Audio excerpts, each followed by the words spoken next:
Across the Muslim world, something unthinkable is happening. Millions are turning away, not from culture, not from identity, but from the systems that claim to speak for God. In Iran, Tunisia, Egypt, and even Saudi Arabia, faith is being hollowed out from the inside. Clerics once ruled with absolute authority. Now they're being ignored. Governments once used religion to control. Now that control is slipping. And the numbers prove it. In Tunisia, nearly half of the young people now call themselves not religious. In Iran, only 1 in 3 still identify with the regime's version of Islam. On Reddit, over 400,000 ex-Muslims are openly documenting their exit. This isn't rebellion.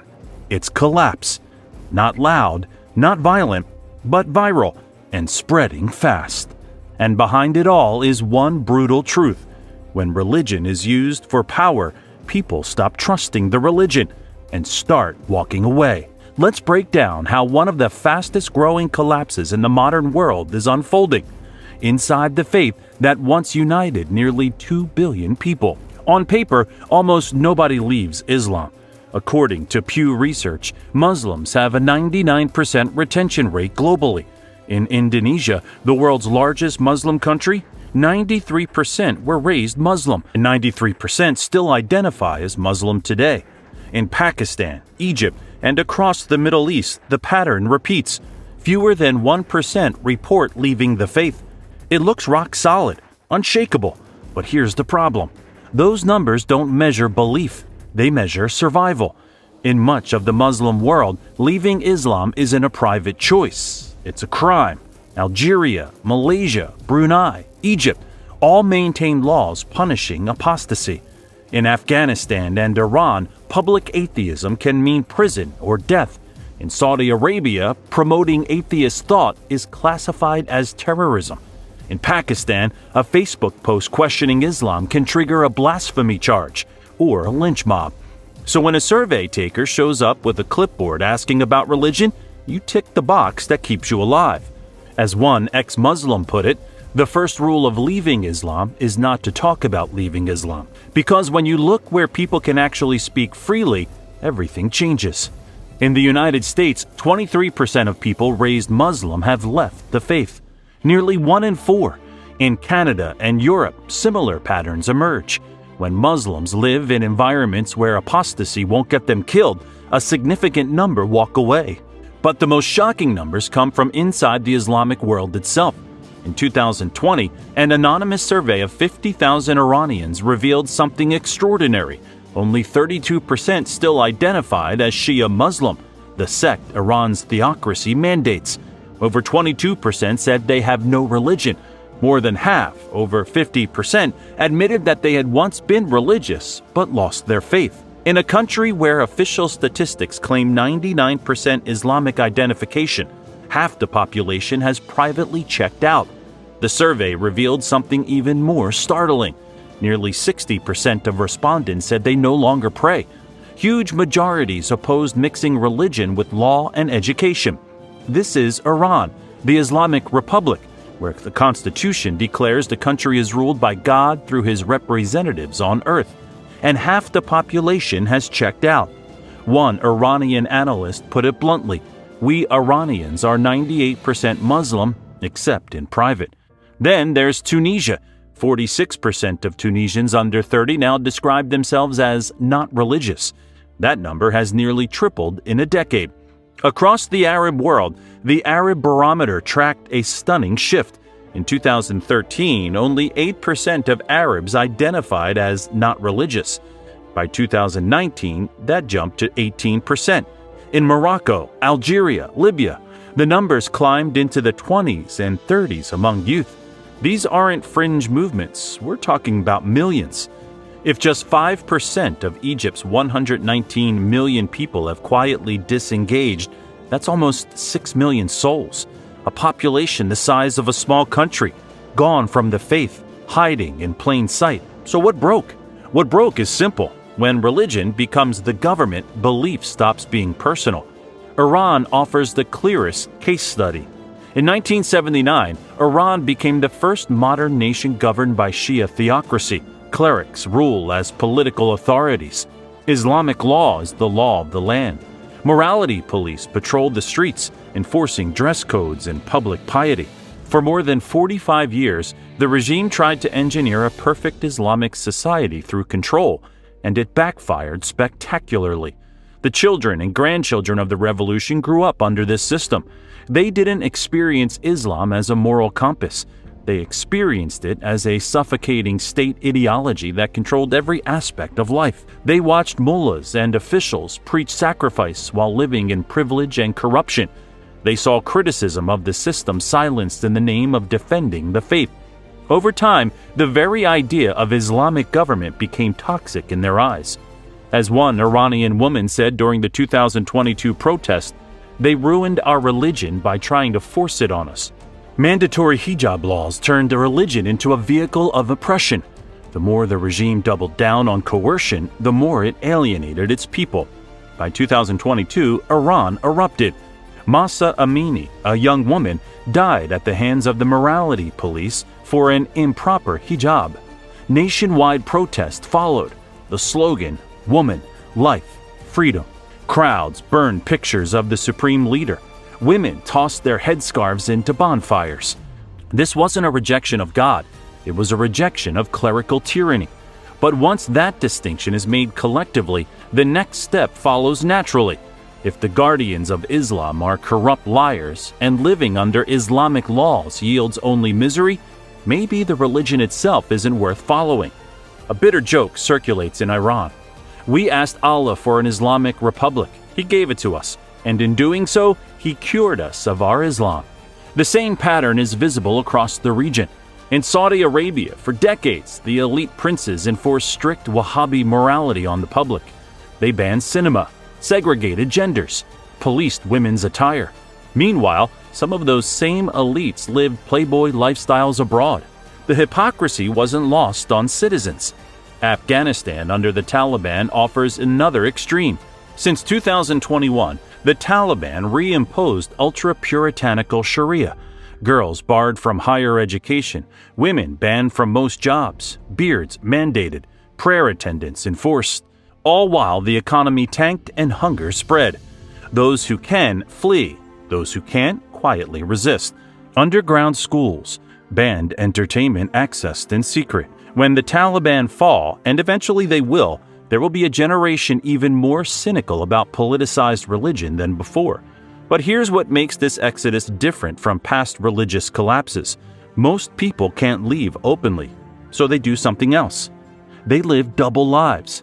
Public Muslim, private atheist. On Reddit's ex-Muslim forum, over 100,000 members share their stories anonymously. What started as a few hundred has exploded into a global support network. They document the mental gymnastics, fasting during Ramadan when the family is watching, but eating in secret, attending Friday prayers to keep up appearances while feeling nothing, using Islamic greetings and going to family celebrations, all while privately rejecting every word. One Egyptian user wrote, "I've been pretending for 6 years. My parents have no idea. They found out I'd be disowned, or worse."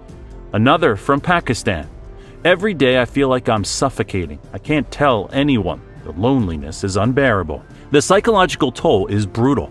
Anxiety, depression, the constant fear of being discovered. The scale of this hidden exodus is staggering. Think about what this means. If even 10% of the population in major Muslim countries has privately disengaged, that's tens of millions of people. Tens of millions living lies. Tens of millions who mouth the words while their hearts have left. In Egypt alone, 10% would be 12 million people. In Pakistan, 10% would be 26 million. In Indonesia, 10% would be 29 million. These aren't just statistics. These are human beings trapped between their authentic selves and their survival. For many, the internet is the only escape valve. A young man in a conservative town secretly types into Google late at night, "I don't believe in Islam anymore. What do I do?" A decade ago, that query would yield little. Today, it opens the floodgates.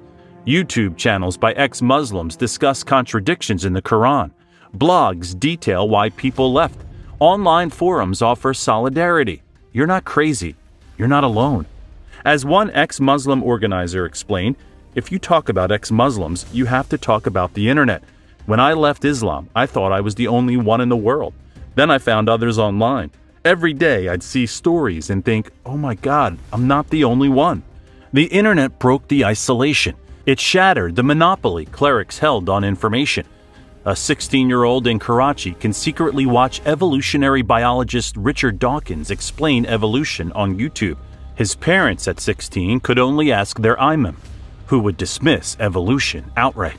A 20-year-old woman in Riyadh can find feminist critiques of Islamic law online.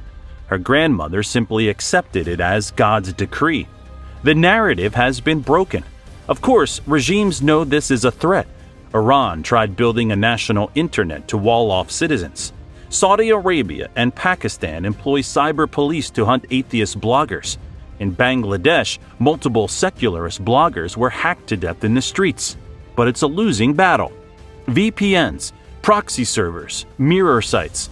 Tech-savvy youth find workarounds faster than governments can ban them. And here's the thing about enforced systems. They think they're winning because people still perform. But what they're really building is emptiness. Because once enough people stop believing, the collapse doesn't look like rebellion. It looks like silence. And the first thing a hollow society loses is its future. The future belongs to the youth. And among them, women are leading the exodus. For many women in conservative Muslim societies, religion isn't experienced as spiritual guidance. It's experienced as a cage. One ex-Muslim woman described it, "My whole life I was told I couldn't do things that my male cousins were allowed to do. It felt so unfair and suffocating. Dress modestly. Defer to male authority. Accept lesser inheritance. Tolerate polygamy or unequal divorce rights. Bear the burden of family honor." For a girl with aspirations beyond what her environment permits, this breeds deep resentment. When she questions these rules, she's told this is God's law. Eventually, she starts questioning God. Education becomes the catalyst. Many ex-Muslim women point to university as the turning point. They learned about feminism, human rights, societies where women are treated more equally. They discovered that entire countries exist where women aren't second-class citizens, and nothing catastrophic happens because of it. One woman described the epiphany. "It was like I had been blindfolded my whole life and suddenly someone took it off. I saw the world in a completely different light." But leaving comes at an extraordinary cost. In patriarchal cultures, a woman's role is to be the bearer of tradition and honor. When a woman renounces Islam, it's seen as an unforgivable betrayal. Families disown daughters. Some are locked up at home or forced into re-education. In extreme cases, honor-based violence. One woman from a devout family said, "I would make small hints like, 'I'm not sure about this verse,' to test the waters. But my parents' reactions were so negative, I knew I had to hide my true feelings for years." Many live double lives for long periods, outwardly participating in religious activities while inwardly distancing themselves from the faith. But for those who reach physical and financial independence, some come out openly. In Iran, the act of removing the hijab publicly became revolutionary, a literal casting off of religious control. For many women who leave Islam, the moment of reclaiming bodily autonomy is deeply liberating. One ex-Muslim woman from Saudi Arabia, now living in the West, said, "It was like a weight lifted. I could finally feel the breeze in my hair and not feel guilty for it. I was in charge of my body and destiny." Organizations like Faithless Hijabi now offer support specifically for women navigating the trauma of leaving. These networks validate experiences. You're not crazy. It was oppression. You're brave for seeking a better life. One woman wrote, "I realized I had never made a single decision for myself. It was always what my parents, my culture, my religion decided for me. Leaving Islam was the first decision that was truly mine. It taught me how to take ownership of my life." What makes this moment different is that it's not just individuals leaving. It's entire friend groups, entire university cohorts. Young women find each other in secret WhatsApp groups. They share doubts, question together, support each other. What was once unthinkably isolating has become, quietly, a movement. And when you look at the demographics, the implications are seismic. These women are the ones who will shape the next generation or choose not to participate in systems that demand their submission. But women aren't the only ones walking away from the faith. An entire generation, male and female, is reaching the same conclusion. The system failed them. The numbers tell the story. The MENA region has the highest youth unemployment rate in the world, 26%, roughly double the global average. In Tunisia and Jordan, 40 to 42% of young people are jobless. Many have college degrees, but no prospects. Young men idle in cafes, staring at phones, at closed storefronts. Young women navigate daily life under rules that promise dignity but deliver control. Families under pressure, inflation, housing crises, wage stagnation. The system isn't delivering. And because that system has wrapped itself in religious legitimacy for decades, its failure becomes religion's failure in the eyes of the disillusioned. The economic reality creates a brutal equation. You're told Islam will provide, Islam will guide, Islam is the answer, but you graduate with a degree and can't find work. You watch your father work 3 jobs and still can't afford rent. You see your sister denied opportunities because of her gender. The promises ring hollow. One young Tunisian put it simply, "They told us Islam was the solution. We tried it. It failed. Now what?" The question, "Now what?" haunts a generation. Iran loses an estimated 150 to 180,000 educated professionals every year, one of the highest brain drain rates in the world. Surveys show 40 to 50% of Iranian students and professionals want to leave permanently. In North Africa, Morocco, Algeria, Tunisia, more than half of young Arabs have considered emigrating. They're voting with their feet, but the real crisis isn't just economic, it's moral. Young people watch elite clerics live in mansions while preaching sacrifice. Revolutionary Guard commanders accumulate wealth, privilege, luxuries, all while lecturing the populace about revolutionary austerity and piety. The hypocrisy is suffocating. When Friday prayer leaders sermonize about honesty and sacrifice, people roll their eyes. They've seen the corruption scandals, the nepotism. The conclusion forms: if these so-called men of God don't follow their own rules, why should we? Trust in religious leaders has collapsed. In Iraq, public trust in religious leaders fell from 64% in 2013 to 40% by 2019. In Sudan, trust halved from roughly 50% to 24% over a similar period. Egypt had its experiment with democratic Islamist rule when the Muslim Brotherhood's Mohammed Morsi won power in 2012. Within a year, Egyptians were in the streets protesting the Brotherhood's incompetence. Some who once yearned for Islamic governance begged the army to remove it. The conclusion? Mixing religion and state was a mistake. Then came ISIS. The group claimed to restore a pure 7th century-style caliphate. Their brief rule in Iraq and Syria was a hellscape of violence, slavery, and nihilism. The near-universal Muslim revulsion at ISIS cast a shadow on more moderate Islamist ambitions.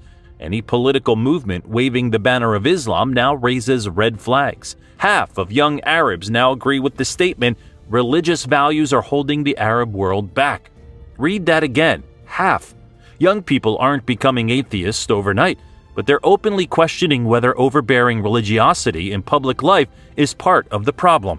They've seen enough failed experiments, enough shattered countries, and they're done believing the Islamists have the answers, which means when the youth stop believing, nations start crumbling. The cracks are everywhere. In Iraq and Lebanon, sectarian power-sharing arrangements tied religious identity to politics. The result? Grotesque corruption and paralysis. Religious faction leaders feathered their nest while infrastructure decayed. In 2019, young Iraqis, including those from pious Shia communities, took to the streets chanting against not just politicians, but their sectarian religious patrons. In Lebanon, protesters of all faiths shouted, "All of them means all of them," rejecting the entire political class of warlords and clerics. The failings of the state became attached to the religious divide that underpinned it, souring many on the idea of religion and governance altogether. In Egypt and Pakistan, corruption and authoritarianism are endemic. Islam is used by those in power as a legitimizing tool. When expectations are betrayed, when Islamic parties fail, when military dictators justify regimes as protecting Islamic values but then are caught in scandals, it deals a blow to the credibility of religious rhetoric. Turkey offers another case study. President Erdogan spent 2 decades trying to mold a pious generation. He expanded Islamic schools, pushed religious classes, Islamicized education. The result? Turkish youth are less religious than their elders. A 2019 poll found that far fewer young people pray regularly or fast during Ramadan than a decade ago. Teachers report students increasingly resist compulsory religion classes. Some identify as deist or atheist in class discussions. The state tried to enforce faith, and many students rebelled intellectually. This is the pattern repeating across the Muslim world. The harder governments and fundamentalist movements try to enforce Islamic conformity, the more they provoke backlash and disillusionment. It's a feedback loop with no off-ramp. Pressure creates resentment. Resentment creates a silent exit. Silent exit triggers more pressure. And every attempt to regain control proves they've already lost it. The West keeps watching the Muslim world through the wrong lens. Terror versus reform. Authoritarianism versus democracy. But the deeper destabilizer is legitimacy collapse inside these societies, where obedience turns into emptiness, where identity becomes performance, where the state becomes fragile precisely because it's built on a foundation of pretend belief. The perfect system, sold as untouchable, is now collapsing under its own pressure, which leads to the most dangerous question of all. What happens when millions pretend? A system can survive doubt, can even survive rebellion, but it cannot survive a future where millions stop believing and keep pretending. This isn't a loud collapse, it's a hollowing. Quiet nighttime cities, neon lights, empty streets, distant calls to prayer echoing into the void. The system demanded loyalty and created emptiness. You can't reverse knowledge. You can't shut down the internet. You can't terrorize an entire generation into genuine belief. The demographics tell the final story. The median age across much of the Muslim world is in the 20s.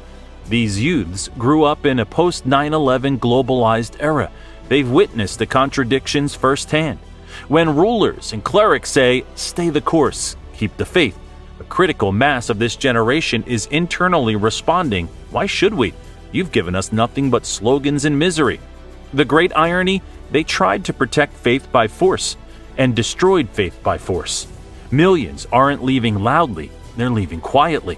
And that quiet exodus is already rewriting the Muslim world from the inside. The fall of nations, not through conquest, but through the quiet abandonment of the systems that claim divine authority. So what do you think? Is this the beginning of a massive reformation or something more unstable? Let us know in the comments and subscribe for more stories on the collapses shaping our world from Fall of Nations.